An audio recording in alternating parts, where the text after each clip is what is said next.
Okay, here I am back with another video. This video is beginner battle mechanics, and the goal here is to show a few obvious things for brand new players, but then there's also a few basics that even based on what I've seen in multiplayer, even experienced players seem to forget about or overlook, or in certain situations kind of disregard when they probably should not disregard them.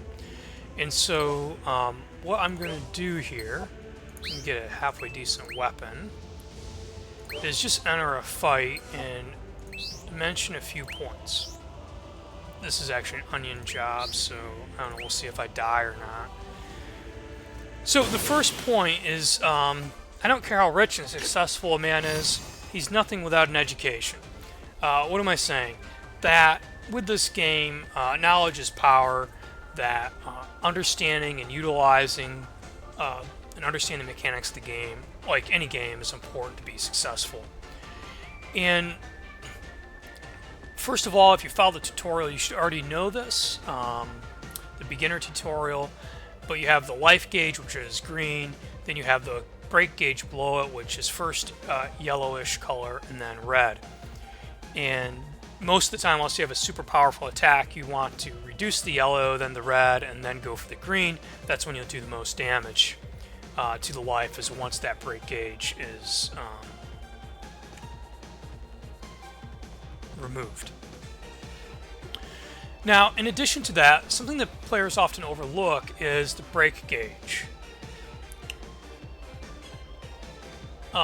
Because it's important to vary your abilities. So this ability here, if I click it, now it's not going to do really any damage because it's the same elemental ability, of course, as the enemy. But I used it anyway because it gave me this debuff that reduces his defense to break. So now I can remove that gauge much easier. Okay, and killing much quicker. Now, in addition, you want to manage your drive. If you follow the tutorial, you know that if you drive the same element of the enemy, that you will add defense. So if I drive Earth now, don't get cocky, I get 3. What people often overlook is that 3 is not just the number of turns that you'll have defense. You can get up to 5, and if you follow that tutorial very well and paid attention to it, the number of Earth orbs or any orbs that you drive adds to the actual effectiveness of the defense, and this is often overlooked, and a real key to limiting the amount of damage that the enemies do to you. In addition, if you look at my circle here that determines what element I get, notice Earth isn't on there. That means the next orb I should get should be either health, a heart orb, a blue, or a green. So we'll hit, and sure enough, it gave me a green. Now, this is really important because not only does the drive give you defense, but you want to drive elements that you're not using to increase your chance of getting the elements that you want. So this is not only good for defense, but it's good for offense. I don't have a water ability, so let me drive that one. And again, it increased the green.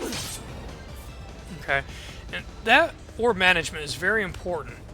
If you get a bad set of orbs at the wrong time in a fight, it can be the difference between winning and losing. Now I've got all kinds, I've got some heart orbs, and I've got some prismatic, what I would like to call wild card orbs here, and so I'm going to go for my buffs now. And managing buffs is very important. I'll hit this ultimate boom here, and it'll give a bonus to my attack. And what a lot of people overlook is some of these abilities, when you unlock them, will increase the length of all of the current active boons. So watch.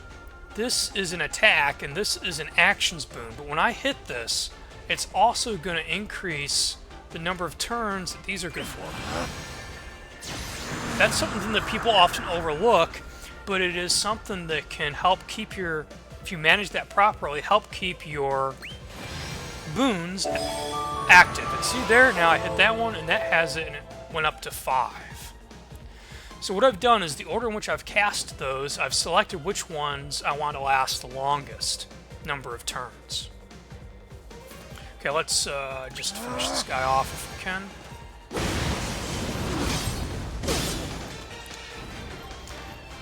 Okay, and this is his weakness, so I'm going to attack with that one, and then one more time, and he should be done.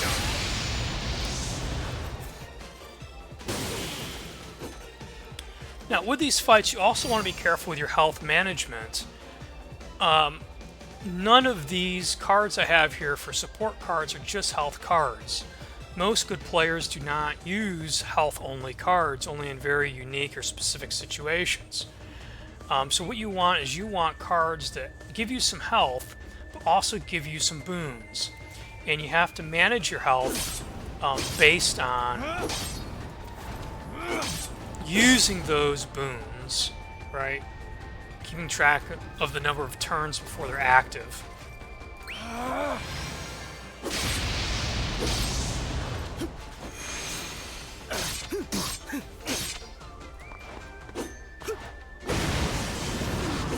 Now, these particular Shadow Warriors can be a bit difficult. Now that I've broke him, I need to kill him, otherwise he's going to hit me with a special attack. His equivalent of, and this is where your actions are important. I made sure to break him when I had plenty of actions down here, so I'm going to finish him off before he has a chance to use his big attack. Now, the last thing I want to mention, and I'll give some more details about this in a bit, is the ultimate and ability, which is this bar here that fills up as you attack, and once it flashes like this, you can use a special attack. Go ahead and use my buffs again.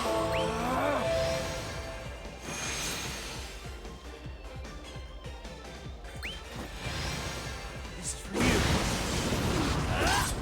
Notice with those buffs up, you see how that actually took the whole yellow gauge down, so you can see the effectiveness of those. Now, with this ultimate special ability, it's very important to know your ultimate for the character you're using. They're different, they do all different things for different types of characters, and I've noticed in multiplayer that some people don't seem to understand what their special abilities do for the different jobs. Some are better for taking down the health gauge, some are better for taking down the break gauge, and so you have to know which is most important. Okay, so that's the end of the fight.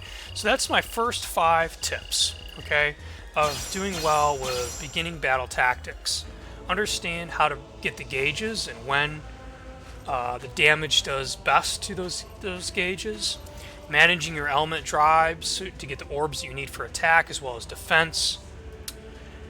Keep track of your boon management so you can use boons to increase the duration of other boons. Use your debuffs. Okay, you select which ones you want and make those effective.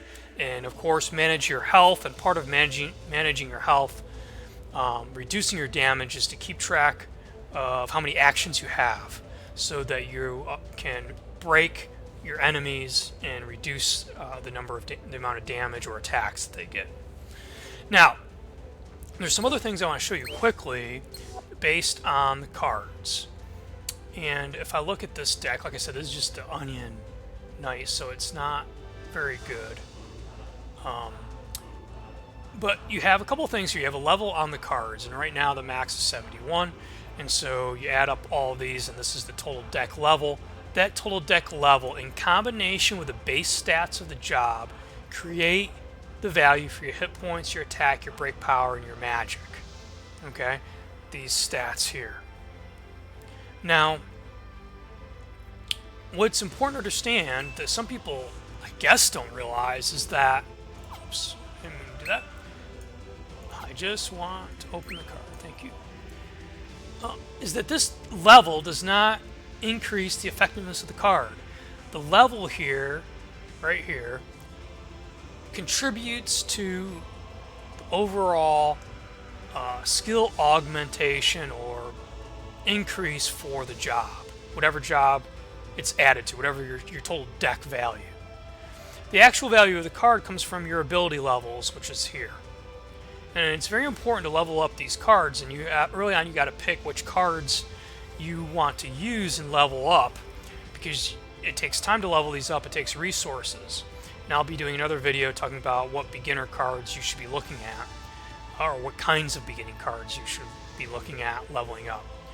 And as these levels go up, you unlock them. It also opens up the possibility to unlock these added bonuses, okay, ability bonuses. And that's key to the overall effectiveness of your character.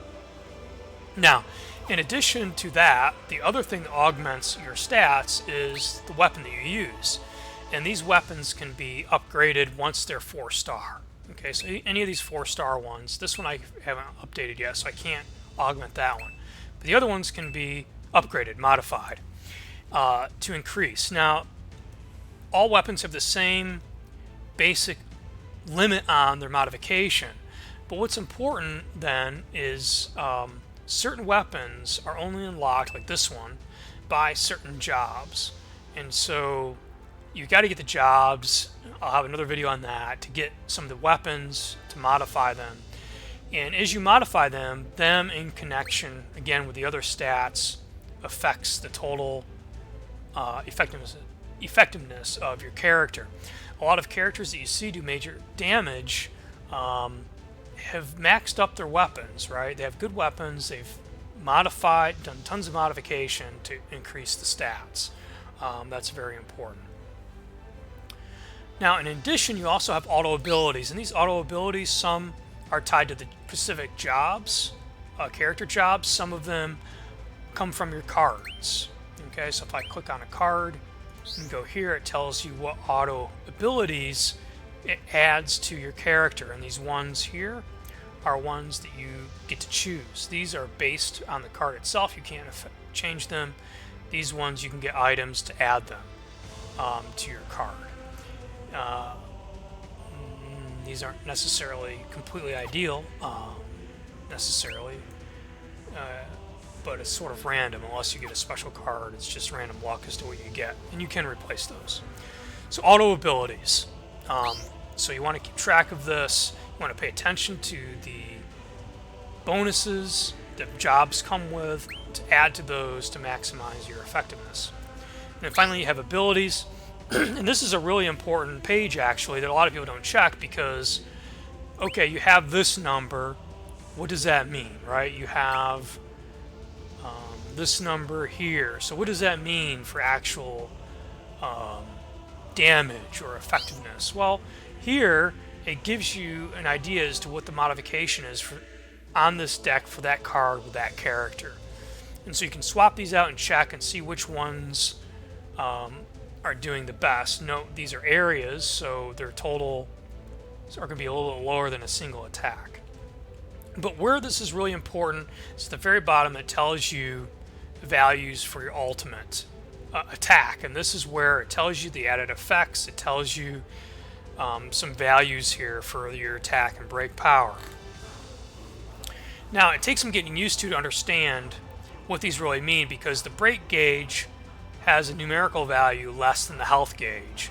And so while this break power number is very low, looks like it's not good against break, it might be okay. You have to test it to see which one it's actually better at, because these values sort of mean you can't just compare these two numbers, because these numbers are applying to a gauge that's on a different scale. Let me say that.